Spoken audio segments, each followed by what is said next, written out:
Alright, update tayo mga kapulido. Panibagong araw para sa ating hybrid M3. So sana naman is tatagan nito ang kanyang loob dahil ang common issue niyan ng mga ganito is yan, nababasag, napakalapit. So conversion plate po ito. Syempre, ito yung hahawak ng stud ng head at block.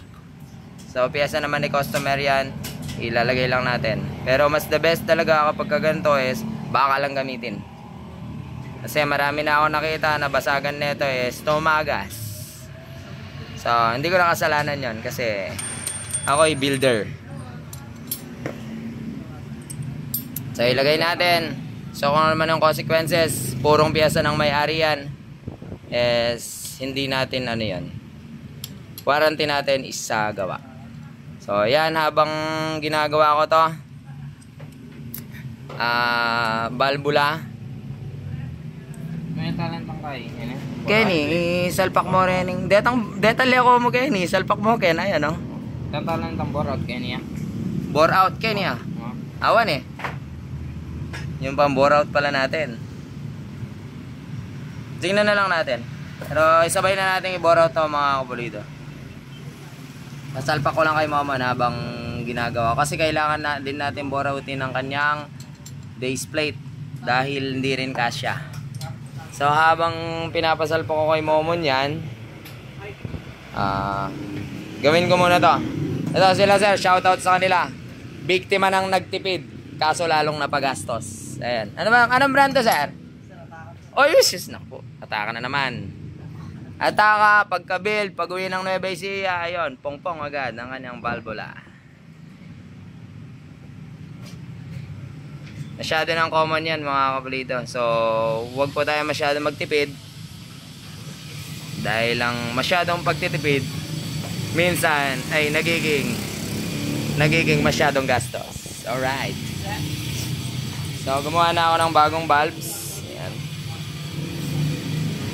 Salpak na natin mga kapulido. So, update lang, abang lang kayo sa ano ni Momon. Sa M3 Hybrid. I-update mga kapulido. So, binobore out ko na. Kinostomize pa to pang sniper kasi. So, nakabawas na ako ng konti. Ayan. So, gamit itong, may nag-comment, kabubuhan daw. Kampon. So, kabubuhan daw to. So, flex ko lang to. Maraming pong gumaya na ito. At maraming gusto magpagawa. Kahit ganyan lang yan. So, DIY, ginawa ko lang to pang bore out para hindi na magmano-mano. Shoutout sa yung nagsabi ng kabobohan. Sinong may kabobohan sa atin? Ako. Gumawa ako ng sariling gawa. Habang ikaw, nagpagawa ka lang sa iba. Sino ang kabobohan? So, ayan.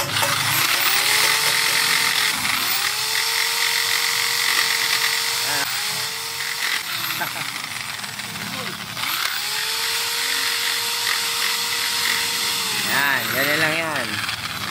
So, walwalin ko lang tong. Naglagay na ako ng pentel dun sa block kasi hindi rin siya kasya sa base plate. So, dun sa loob, mas malaki tatabasa na yun. Sa loob. So, yan. Update sa hybrid.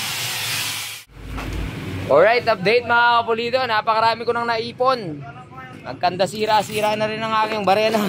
Hindi, luma na yan. Marami nang pinaghirapang bagay-bagay yan. So, naipasok na? Alright. Oh, ha? So, magtatabas pa ako dito sa block kasi sobrang haba ng kanyang tawag yan? Sleeve. So, yan. Sok pa na, oh. Kasi tumutukod pa yung mga natirang yun, ay. Tsaka sa haba nito is tatama pa to sa kanyang sigunyal. So, doon sa kanyang oil pot, medyo may lumitaw. Ayan.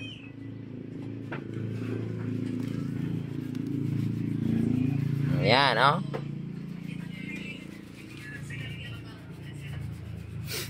So, tatakpan natin ang butas na yan, mga kapulido.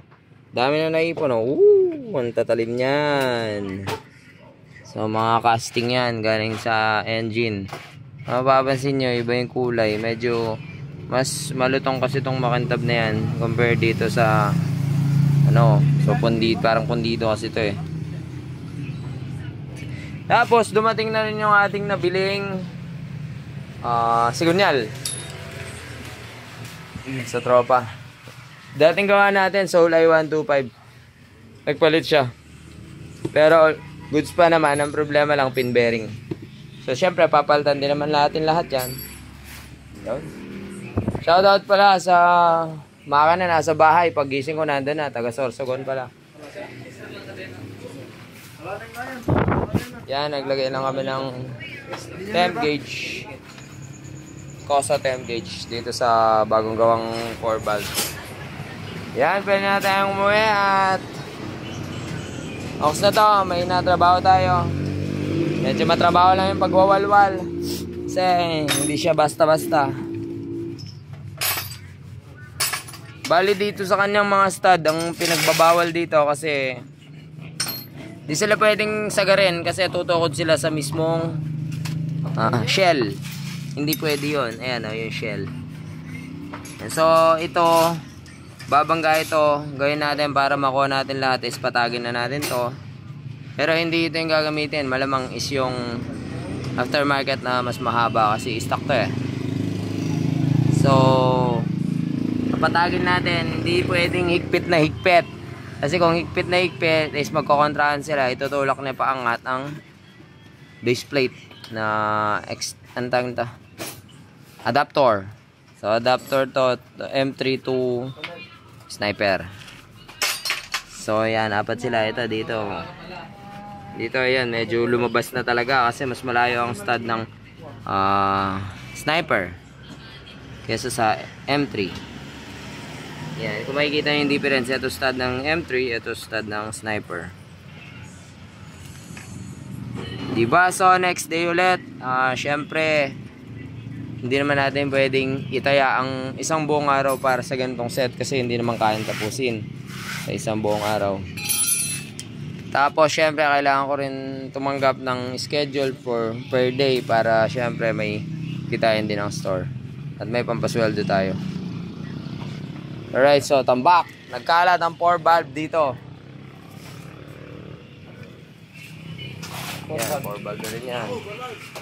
Ikaw. Ito, 4 valve. Ito, 4 valve. Sino ba? Wala na. Alright. Ito gets. Yellow. Yellow. Tapos na. Yan, so ito. Piyesa niya yan. Medyo naka-set aside pa kasi bukas naman balance ng sigunyal niya. Tapos lagay natin yung pin. Yung pin hindi naman pang M3 yun. So conversion pa rin. Rad, di rin naman pang M3 yun.